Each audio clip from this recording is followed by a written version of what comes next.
Hello guys, we are looking here next topic mitochondria in the unit cell, the basic unit of life. Mitochondria is a organelle which is found in the cytoplasm of plants and animals. These were first seen by Kolliker in 1850 in mussels and called them sarcosomes. Kolliker ने इन्हें सबसे पहले देखा but the name mitochondria was given by Benda. तो mitochondrial studies के लिए जो stem use होती है that is Janus green B, जिसे हम होता है डिफरेंट स्ट्रेन्स यूज करते हैं फॉर स्टडीज़। आप लोग जानते होंगे सेलुलोजिक सेल वॉल के लिए हम करते हैं सेफ्रेनिन, फंगल सेल वॉल जो कि काइटिन की बनी होती है उसके लिए हम करते हैं lactophenol, cotton blue, LPCB or chitin blue, aniline blue. These are certain strains, and for mitochondrial studies we use genus green bee. So shape of mitochondria is highly variable. Mitochondria may be in short rod shaped, it may be in elongated filamentous form. Mitochondria क्या है कि shape change करता रहता है, variable shapes हैं इसकी, तो इस फिनोमिना को हम कहते हैं pleomorphism. Mitochondria is always pass through maternal inheritance, means हमें जो माइटोकॉन्ड्रिया मिला है that is of our mother. Every organism और creature on this earth is thankful to mothers for giving us mitochondria. Uniparental inheritance होती है mitochondria की। The size of mitochondria is variable. They generally measure about 0.5 to 2 micrometer in diameter. तो जो mitochondria है उसका size कितना है 0.5 micrometer से 2 माइक्रोमीटर तक। Mitochondria are not found in prokaryotes and mature human RBCs. अब प्रोकैरियोट्स का काम कैसे चल रहा है, वहाँ पर माइटोकॉन्ड्रिया नहीं है, तो क्योंकि माइटोकॉन्ड्रिया तो एनर्जी प्रोवाइड करा रहा है, एरोबिक रेस्पिरेशन के लिए ज़रूरी है। तो प्रोकैरियोट्स में माइटोकॉन्ड्रिया की जगह होते हैं mesosomes. Mesosomes are the analogous structure to mitochondria, means function तो मीजोसोम्स का भी वही है जो माइटोकॉन्ड्रिया का है, but structurally they are different. अगर आपसे क्वेश्चन पूछा जाए bacterial cell is having mitochondria, mesosomes, both, none of these, तो आप लोग टिक करेंगे मीजोसोम्स। मीजोसोम्स का भी फंक्शन वही है जो कि माइटोकॉन्ड्रिया का है in eukaryotic cell. Plant cells है fewer mitochondria than animal cells. Plant cells में माइटोकॉन्ड्रिया का नंबर एबंडेंस कम होती है और एनिमल सेल्स में माइटोकॉन्ड्रिया ज़्यादा होते हैं।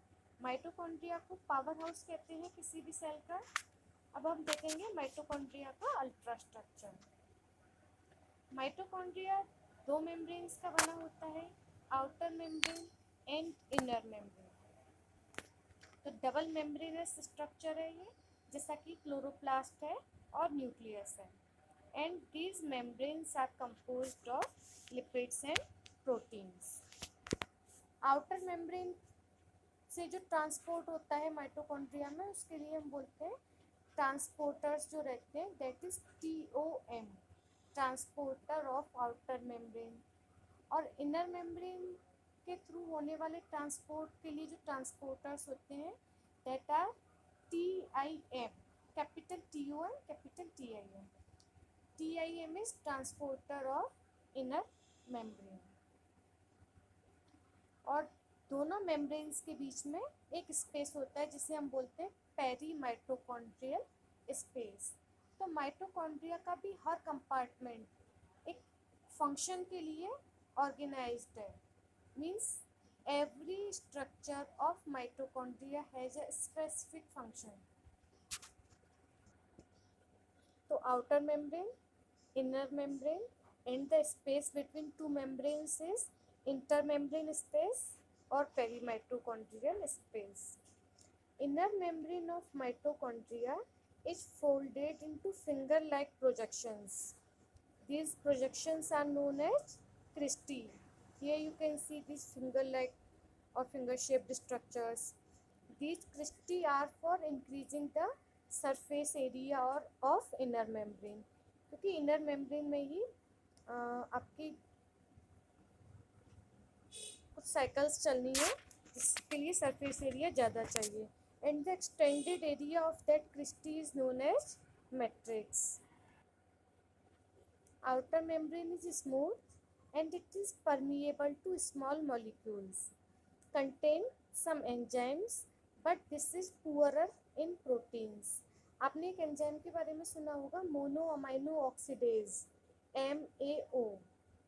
ये एंजाइम क्या करता है? It inhibits the activity of neurotransmitters. तो MAO की एक्टिविटी मतलब उसके अप रेगुलेशन और डाउन रेगुलेशन से बहुत सारी डिजीजेज होने के चांस रहते हैं. इसका लेवल बढ़े या कम हो, it can be fatal. This causes many problems, mental disorders, likewise schizophrenia and depression. The inner membrane of mitochondria is having a dense homogeneous substance called the matrix.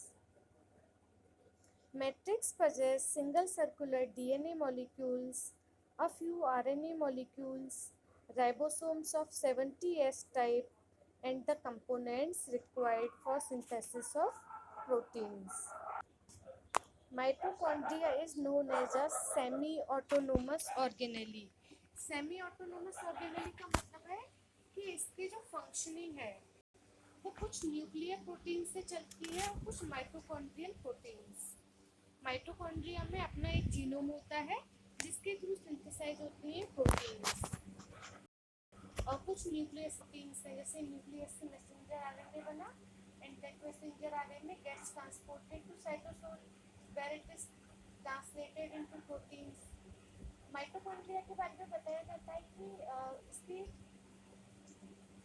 कहा जाता है कि इसका ओरिजिन बैक्टीरियल सेल से हुआ है. In ancient time कोई eukaryotic cell ने बैक्टीरियल सेल को एंगल्फ कर लिया फेगोसाइटोसिस के थ्रू, जिससे bacterial cell human cell eukaryotic cell के अंदर पहुंच गई. तो वहाँ पर ये एज अ माइटोकॉन्ड्रिया स्टेबल हो गई. ये भी कहा जाता है कि बैक्टीरियल सेल ने प्रोकैरियोटिक सेल ने यूकैरियोटिक सेल के साथ सिम्बायोटिक एसोसिएशन ले लिया. कि माइटोकॉन्ड्रिया क्या है? Bacterial cell as according to evolutionary hypothesis और थ्योरीज. तो बैक्टीरियल सेल को स्पेस मिल गया यूकैरियोटिक सेल में, और यूकैरियोटिक सेल को एनर्जी प्रोवाइड हो जाती है because it is power house, जहाँ पर EPC electron transport chain, Krebs cycle जैसी प्रोसेसेस चलती हैं माइटोकॉन्ड्रिया में. आप लोगों को ग्लाइकोलिसिस के बारे में पता है, जिसमें ग्लूकोज का ब्रेकडाउन होता है in pyruvate and ATP releases. वो पाइरुवेट क्या है कि पेरी माइटोकॉन्ड्रियल स्पेस में कन्वर्ट हो जाता है acetyl coenzyme A. Pyruvate gets converted into acetyl coenzyme A in the perimitochondrial space of mitochondria. This acetyl coenzyme A acts as a precursor molecule for the Krebs cycle और citric acid cycle. इसमें आप लोगों को 4 ATP और 5 NADH और 2 FADH2 मिलते हैं. और ये NADH और FADH2 क्या करते हैं? ATP जनरेट करेंगे.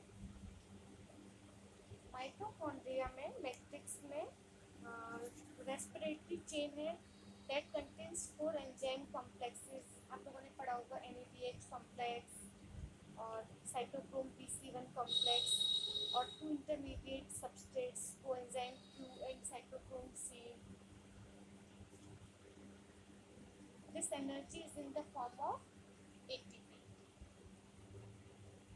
अब ये जो कॉम्प्लेक्सेस हैं इनके इनहिबिटर्स भी होते हैं, जैसे रोटिनॉल जो कि एक इंसेक्टिसाइड है, ये NADH कॉम्प्लेक्स को इनहिबिट करता है.